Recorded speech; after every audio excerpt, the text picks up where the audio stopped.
तो देखिए, ये हमने सेक्शन 329 देखा, voluntary causing grievous hurt to extort property और to constrain to an illegal act. अब देखो सेक्शन 330 पे आ गए। अब ये सेक्शन 330 भी देखो सिमिलर लगेगा आपको जो हमने पढ़ा उससे। Voluntary causing hurt, voluntary causing hurt to extort confession और to compel the restoration of property. आप समझ रहे हो, ये जो दो सेक्शन है स्पेसिफिकली 330 और 331, यहाँ पे आप किसी को हर्ट या ग्रीवियस हर्ट करते हो, यहाँ पे आप किसी को हर्ट या ग्रीवियस हर्ट करते हो, लेकिन क्यों करते हो? उससे कुछ कन्फेस करवाने के लिए, उससे कुछ कन्फेस करवाने के लिए या उससे किसी प्रॉपर्टी को रिस्टोर करवाने के लिए। अब देखो कन्फेशन एक्चुअल में क्या होता है? कन्फेशन का मतलब होता है कोई ऐसी इंफॉर्मेशन उससे लेना या उसके मुंह से कोई ऐसी चीज बुलवाना जिससे किसी ऑफेंस के होने का पता लगे। जैसे कन्फेस करना मतलब क्या होता है समझते हो ना आप लोग? कन्फेस करना, जैसे कोई व्यक्ति मर्डर कर देता है तो पुलिस उससे कन्फेस करवाती है कि तू एक्सेप्ट कर कि तूने मर्डर किया है, क्योंकि जब तक वो एक्सेप्ट नहीं करेगा तब तक पुलिस उसकी चार्जशीट कोर्ट में फाइल नहीं करती। और पुलिस तो उससे कन्फेस करवा के उसको कोर्ट में जाके बोलती है कि सर इसने कबूला था हमारे सामने कि इसने मर्डर किया है, लेकिन वही व्यक्ति कोर्ट के सामने क्या बोलता है? नहीं, मैंने मर्डर नहीं किया है। क्योंकि कन्फेशन की जो वैल्यू होती है वो तो मजिस्ट्रेट के सामने दिए हुए कन्फेशन की होती है, पुलिस के सामने वाले कन्फेशन की तो कोई वैल्यू ही नहीं होती है। बट पुलिस वाले कन्फेशन करवाने के लिए जरूर आपको टॉर्चर कर देते हैं, वॉलंटरी हर्ट कर देते हैं, जो कि मना है। मना है, पुलिस वाले नहीं कर सकते ऐसा, मना है उनको जबरदस्ती कन्फेशन बुलवाना। बट क्या करें, प्रैक्टिस में है वो, करते हैं। तो ये जो सेक्शन 330 है ना, वो यही है कि आप वॉलंटरी हर्ट कर रहे हो सामने वाले को कन्फेशन करवाने के लिए।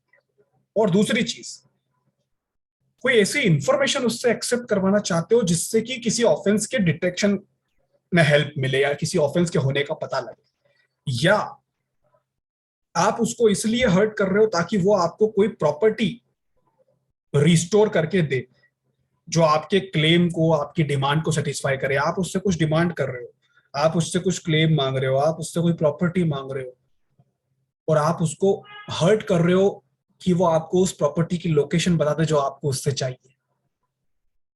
ठीक है, इसके पहले वाले सेक्शन में जब हम वॉलंटरी हर्ट देख रहे थे तो हमने वहां पे एक्सटॉर्ट प्रॉपर्टी देखा था, यानी प्रॉपर्टी एक्सटॉर्ट करने के लिए, यानी आप उसको डरा धमका के उससे प्रॉपर्टी छीनना चाहते थे, आप उसको डरा धमका के उससे वैल्यूएबल सिक्योरिटी छीनना चाहते थे, है ना? एक्सटॉर्ट करना मतलब छीनना चाहते थे, मजबूर कर रहे हो आप उसको, उससे वो प्रॉपर्टी छीनने के लिए।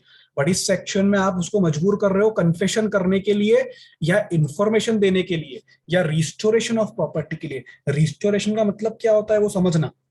रिस्टोरेशन का मतलब होता है कि कोई प्रॉपर्टी उसके पास है, आप उसकी लोकेशन जानना चाहते हो, उसको मार्क उठ के कि पता कहाँ है ताकि आप जाके उसको ले लो, या आप उससे कुछ क्लेम मांग रहे हो, आप उससे कुछ डिमांड कर रहे हो कि मुझे तू ये दे, और वो नहीं दे रहा है, आप उसको हर्ट कर रहे हो, आप उसको मार रहे हो। ये section 330। This section is similar to 327, which deals with the causing of hurt for the purpose of. This section is similar to 327, which deals with the causing of hurt for the purpose of extorting property or valuable security. It punishes the inducing of a person by causing hurt to make a statement, a confession having reference to an offense or misconduct, and whether that offense or misconduct has been committed is wholly immaterial. इस section में आप किसी को अगर hurt करते हो कोई statement देने के लिए, कोई कन्फेशन देने के लिए, जिससे जिस कन्फेशन से कोई ऑफेंस का या किसी मिसकंडक्ट का पता लगे, चाहे भले ही वो ऑफेंस और मिसकंडक्ट पूरा इमटेरियल हो, हमें उससे फर्क नहीं पड़ता। हमें फर्क पड़ता है इस सेक्शन में सिर्फ इस चीज से कि आप उसको हर्ट कर रहे हो कन्फेशन करवाने के लिए, बस। So the offence is complete as soon as the hurt is caused to extort the confession. आपका ऑफेंस तभी कंप्लीट हो गया जब आपने उसको कन्फेस करवाने के लिए हर्ट किया, चाहे भले ही फिर उसने कन्फेस किया ही नहीं, क्योंकि आपने तो उसको कन्फेशन के लिए हर्ट किया ना, तो आपका ऑफेंस तो यहीं पे कंप्लीट हो जाता है। अभी यहां पे देखो एक एग्जांपल देखना। एक्यूज्ड यहां पे था एक इन्वेस्टिगेटिंग ऑफिसर, पुलिस वाला। उसने अपने असिस्टेंट के साथ मिलकर किसी दो लोगों पे शक किया कि इन दो लोगों ने चोरी करी। कोई एक पुलिस वाला था, इन्वेस्टिगेटिंग ऑफिसर, वो अपने असिस्टेंट के साथ किन्हीं दो लोगों पर शक कर रहा था कि इन दोनों ने चोरी करी है, तो उसने उन दोनों को पकड़ा और उन दोनों को पकड़ के इल ट्रीटमेंट उनके साथ किया, उनसे जबरदस्ती एक्सेप्ट करवाने की कोशिश की कि बताओ तुमने चोरी करी है, कन्फेस करो इस चीज को, या उनको फोर्स किया ऐसी कोई इंफॉर्मेशन देने के लिए जिससे कि वो चोरी की हुई प्रॉपर्टी जो उनने करी है वो पता चल जाए कि कहाँ है। यानी रिस्टोरेशन ऑफ प्रॉपर्टी की बात की है यहाँ। उन दोनों को मार मार के उनसे ये पूछा गया कि बताओ तुमने वो चोरी की प्रॉपर्टी कहाँ रखी है, ताकि पुलिस वाले जाके उस प्रॉपर्टी को रिस्टोर कर सके। खैर पुलिस वालों ने ये बहुत गलत किया, इसलिए पुलिस वालों को यहाँ पे सेक्शन 330 में गिल्टी माना गया है ना। क्यों माना गया सेक्शन 330 में गिल्टी? क्योंकि पुलिस वालों ने उन दोनों को इल ट्रीट किया ना, उन दोनों को इल ट्रीटमेंट दिया, उन दोनों को इस तरह से ट्रीट किया कि वो कन्फेस करें, वो प्रॉपर्टी रिस्टोर करने में हेल्प करें। 1992 का केस है। सेक्शन 330 में उन पुलिस वालों को और उसके असिस्टेंट को लायबल माना गया। इलस्ट्रेशन आप देखोगे अगर इस सेक्शन के तो आपको समझ में आएगा कि एक पुलिस वाला अगर किसी व्यक्ति को टॉर्चर करता है उससे कन्फेस करवाने के लिए, तो वो पुलिस वाला भी इस सेक्शन में गिल्टी होता है। अगर एक पुलिस वाला किसी को टॉर्चर करता है ये बताने के लिए कि तूने चोरी की प्रॉपर्टी कहाँ छुपाई है बता, तो वो पुलिस वाला भी सेक्शन 330 में गिल्टी होता है। और सिर्फ पुलिस वाले ही नहीं, कोई रेवेन्यू ऑफिसर अगर आपको टॉर्चर करता है ये बताने के लिए कि आप उसका रेवेन्यू जो उसने इतने दिन से नहीं चुकाया है उसको चुकाओ, फोर्स करता है आपको, आपको टॉर्चर करता है कन्फेस करने के लिए आपने नहीं चुकाया है, तो वो रेवेन्यू ऑफिसर भी इस सेक्शन में ऑफेंस कर रहा है। ठीक है, तो ये सेक्शन समझना, ये बहुत इंपॉर्टेंट सेक्शन है एग्जाम के पॉइंट ऑफ व्यू से, इसके क्वेश्चन बनते हैं। पनिशमेंट की बात करो अगर यहाँ पे, तो 7 साल का इम्प्रिजनमेंट प्लस फाइन इस पे लगाया जाता है। ठीक है, चलो 331 पे आ जाओ। अच्छा 331 में मैं आपको कुछ भी एक्सप्लेन नहीं करूंगा, देखो बहुत सिंपल सी बात है, जो हमने 330 में पढ़ा ना वही 331 में है, फर्क सिर्फ इतना है कि यहाँ पे ग्रीवियस हर्ट कर दिया, मतलब voluntary causing grievous hurt to extort the confession और to compel the restoration of property. वही सेम कन्फेशन करवाने के लिए, वही प्रॉपर्टी को रिस्टोर करवाने के लिए अगर आप हर्ट करते हो किसी को तो 330 लगता है आप पे, लेकिन अगर आप किसी को ग्रीवियस हर्ट कर देते हो तो 331 लग जाता है। पनिशमेंट बढ़ जाती है, 10 साल का इंप्रिजनमेंट हो जाता है और फाइन हो जाता है, जो कि अभी तक आपकी पनिशमेंट कितनी हो रही थी? अभी तक आपकी पनिशमेंट यहाँ पे चल रही थी 7 साल, लेकिन अब कितनी हो गई? 10 साल। तो हर्ट ग्रीवियस हो गया तो 3 साल की पनिशमेंट इसमें बढ़ गई, सेक्शन 331 यहाँ पे कंप्लीट हो गया। चलिए 332 पे आ जाओ। अब 332 फिर एक एग्रेवेटेड फॉर्म, फिर ये एक अलग चीज। क्यों अलग चीज है? Voluntary causing hurt to deter the public servant from his duty. अब की बार आप वॉलेंट्री हर्ट किसको कर रहे हो? एक पब्लिक सर्वेंट को। क्यों? ताकि वो अपनी ड्यूटी नहीं निभा पाए। देखो हम जो पार्ट पढ़ रहे हैं ना वो सब हर्ट हर्ट हर्ट हर्ट करने का ही चल रहा है, लेकिन कितने अलग अलग तरीके के पढ़ रहे हैं। पहले हर्ट देखा, फिर हर्ट बाय वेपन देखा, फिर हर्ट बाय एसिड देखा, फिर हर्ट फॉर एक्सटॉर्टिंग प्रॉपर्टी देखा, फिर grievous hurt for extorting property देखा, फिर हर्ट फॉर एक्सटॉर्टिंग कन्फेशन देखा, फिर grievous hurt for extorting confession देखा, अब देखा hurt to deter public servant from his duty. मतलब पब्लिक सर्वेंट को उसकी ड्यूटी नहीं निभाने के लिए आपने अब हर्ट किया। और इसके बाद वाला देखेंगे grievous hurt to deter the public servant from his duty. मतलब 332 और 333 भी सेम सेम रहेंगे।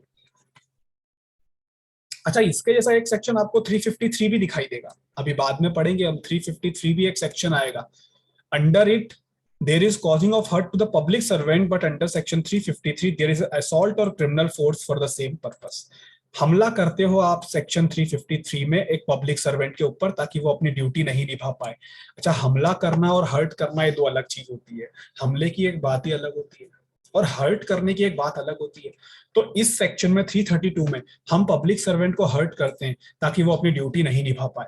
इंग्रेडिएंट अगर आप इस सेक्शन के देखोगे एग्जाम पॉइंट ऑफ व्यू से काफी इंपॉर्टेंट सेक्शन है 332। इंग्रेडिएंट देख लो इसके, सबसे पहले पब्लिक सर्वेंट को हर्ट होना चाहिए, और वो हर्ट क्यों होना चाहिए और वो हर्ट कब होना चाहिए?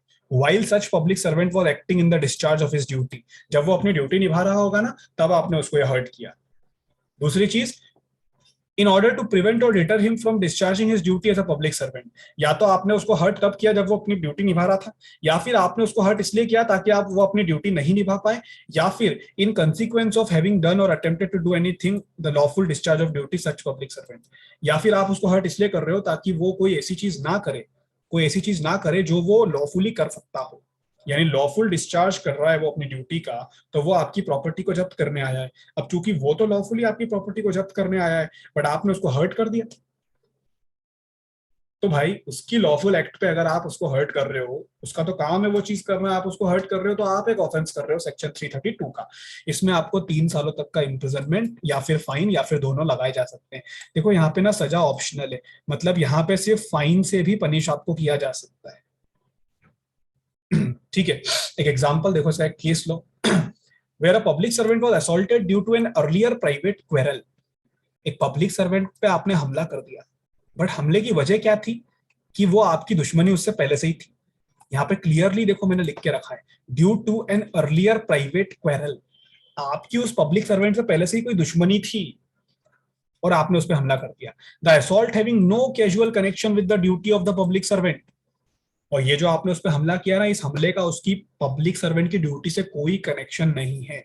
तो आपने जो हमला किया उसके लिए आप सेक्शन 332 में लायबल नहीं रहोगे, आप सेक्शन 323 में लायबल रहोगे। 323 में लायबल रहोगे का क्या मतलब होता है? Punishment for voluntary causing hurt. सिर्फ आपने उसको हर्ट किया है, जिसमें आपको सजा 1 साल तक की मिलेगी, 3 साल तक की नहीं मिलेगी। 1978 का केस है। देखो पब्लिक सर्वेंट जो है ना, वो दो इंसान होते हैं। एक तो वो अपने पब्लिक सर्वेंट की नजर में एक इंसान होते हैं, और एक वो एक कॉमन इंसान भी होते हैं। तो यहाँ पे सेक्शन 332 में आप जो हमला कर रहे हो, आप जो हर्ट कर रहे हो, वो एक इंसान को नहीं, एक पब्लिक सर्वेंट को कर रहे हो। और पब्लिक सर्वेंट तभी होता है जब वो ऑन ड्यूटी हो, अपनी ड्यूटी को निभा रहा हो। क्योंकि आपकी उससे लड़ाई पब्लिक सर्वेंट होने की हैसियत से नहीं है, एक इंसान होने की हैसियत से है।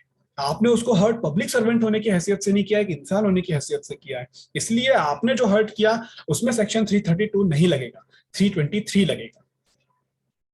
कई बार ये पब्लिक सर्वेंट अपनी पावर का मिसयूज भी करते हैं। आपने उनको हर्ट कर दिया नॉर्मल सा, तो वो क्या बोले कि बोले देखो एक सरकारी इंसान पे आपने हर्ट कर दिया, एक गवर्नमेंट सर्वेंट ऑन ड्यूटी पे आपने हर्ट कर दिया।